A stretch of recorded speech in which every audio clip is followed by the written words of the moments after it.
I'm here again with Anthony Petteford. Anthony, we've been running these shows for years now, and we get kind of three questions.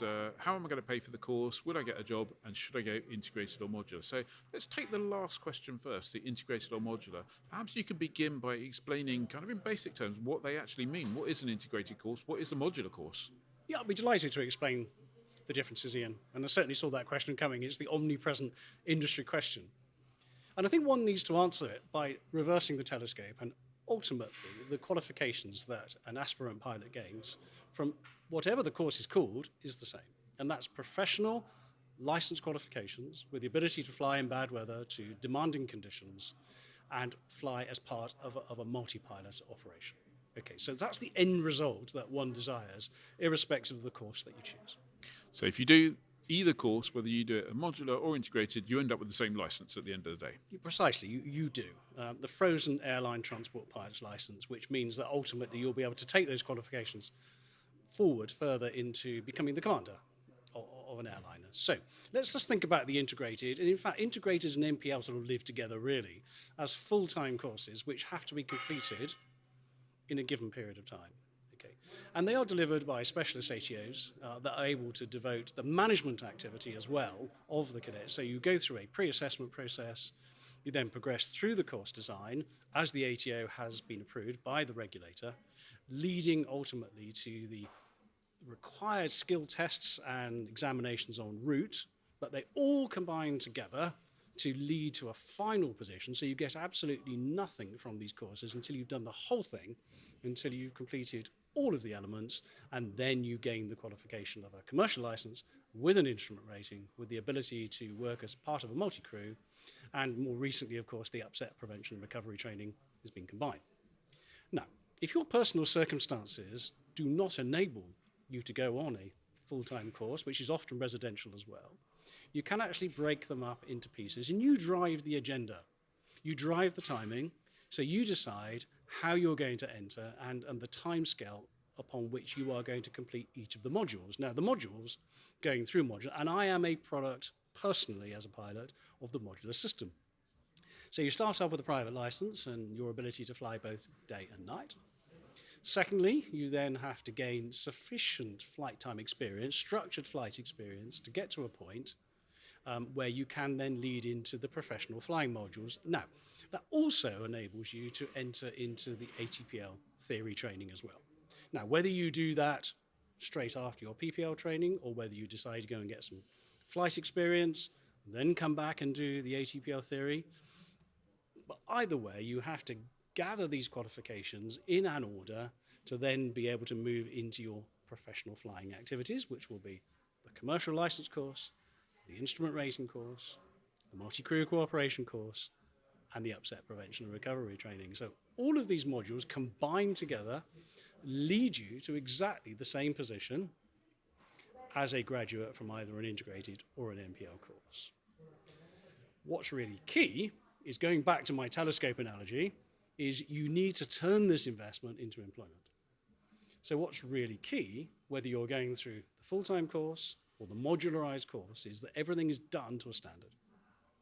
So you pick organizations with whom you train that meet that standard, both in terms of your eyes, but of course ultimately the airline employer. So it's very careful that you make informed choice. Now, one of the joys of going through the modular system by comparison to the integrated is you're much more in control. So you can decide upon the timing, you can decide upon your cash flow, you may intersperse your modules with work activity, and ultimately you are in the controlling seat much more, rather than having to march along the agenda and the timescale of the integrated cadets. But ultimately, provided you pick the right school and you do it at the correct pace, and ultimately the airlines respect the training that you have achieved and the qualifications that you've achieved, then you should lead to the same career outcome. So I guess an integrated course might suit someone who wants to turn up and have everything organised and follow a program and a structured program and kind of finish that course and with the qualification at the end, whereas the modular route may well suit someone who wants to pick and choose and adjust their timing depending on their personal circumstances. Yes, that's absolutely right. The ATO is the driving management, if you like. So they have had the course predetermined, pre-approved, its components, the order in which they come, the phases of training, the way in which the training is delivered, the methodology, the pedagogics, if you like, are predetermined by the ATO. If you are a modular cadet, then you are essentially managing the process. That being said, however, there are some organizations that bring the modules together and also help you manage that process. But the way you must look at it is, have I assembled, if I follow the modular system, have I assembled a basket of qualifications from reputable training organizations that will lead to an airline saying, we'd like to hire you.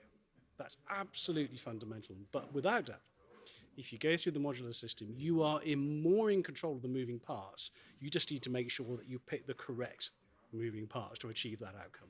So you need to do a lot more research. I mean, as I understand it, with at the one end you could pick an absolutely fantastic modular trainer and do the modules one after the other in effectively what would be a seamless modular full-time course that would take as long as an integrated course. Or on the other side of that particular coin, you could search Europe to find the cheapest module for every single one and do every single module in a completely different country with a completely different set of people and have training records coming from all over. And they would be the kind of two different sides of that coin. Yes, you could. And that's not to say that adopting that modus operandi is necessarily a bad thing, because people have limited budgets. Yeah. So, they are achieving qualifications, and because it happens to be cost effective, it doesn't mean to say that it's going to be bad.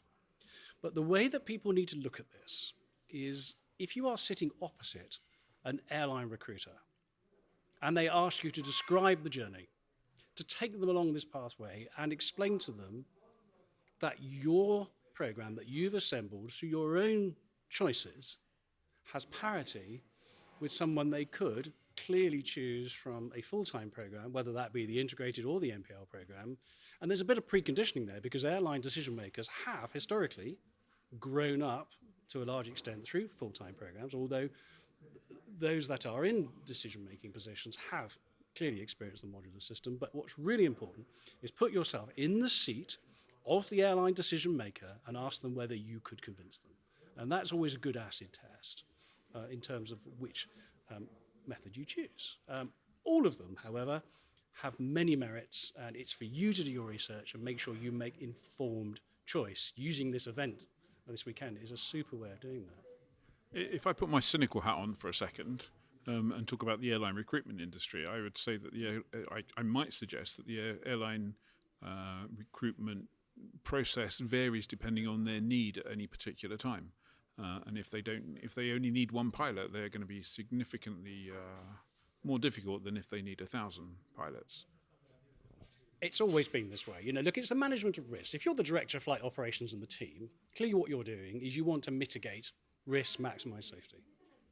So what's absolutely key throughout all of this is they want to be able to recruit people who have thought through their training process, who have actually thought about being pre-assessed before they go into training, have excelled, whether they have followed an integrated or a modular pathway. They have always tried to exceed the minimum competencies that are required, can demonstrate that through an auditable training record.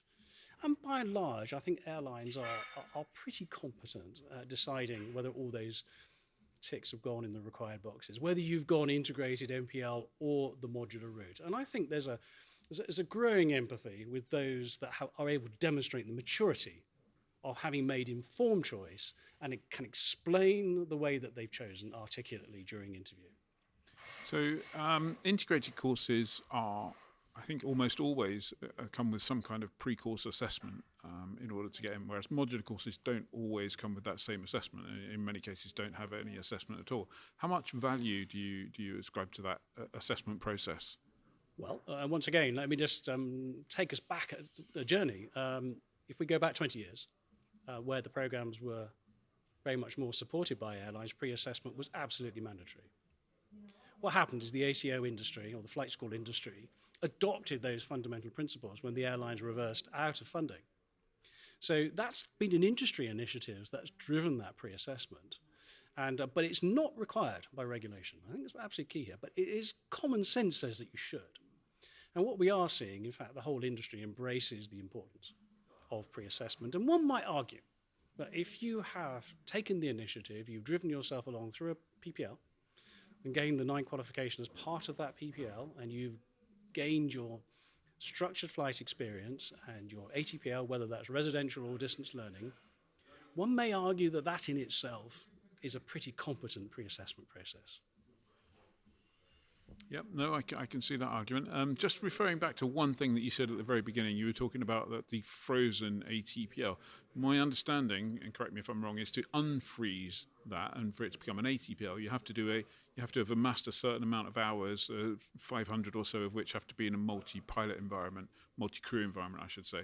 And so you can begin to work with your frozen ATPL, and that becomes unfrozen when you reach the required experience level. Is that correct? It's all driven around the ultimate aspiration. So if we ask anyone who wishes to enter our profession, which is the job that you seek, then it's going to be the left-hand seat as a captain. Now, to be a captain of a multi-pilot aeroplane, multi-crew aeroplane, you need to have an airline transport pilot's license. And you have to have at least 1,500 hours, of which 500 must be as the pilot within a multi-crew environment. So the way we call this thing called the frozen ATPL is you have all of the basic requirements to start with, and you have the ATPL theory, which becomes, when combined together with this experience of 1,500 hours, of which 500 must be multi-crew, you unfreeze the qualification and you gain your ATPL, which makes you then, of course, eligible to be considered by your employer airline to be a captain. That doesn't mean to say you're going to instantly become a captain at 1,500 hours. It means that you now have the qualification where you are worthy to be considered for command. Okay, thank you very much. Lots of food for thought there, and I'm sure my advice, and I think your advice to people would be do your research very, very thoroughly and consider your options and which one would suit you best. Multiply by 10. Use every opportunity you can to fill your head with as much knowledge as you can and make informed choice. All methods are valid so long as you thought them through and you can explain them to somebody else about why you followed this route. All methods are valid and there are no guarantees. Is that right? Never has been, never will be. Anthony, thank you very much for your time. You're welcome.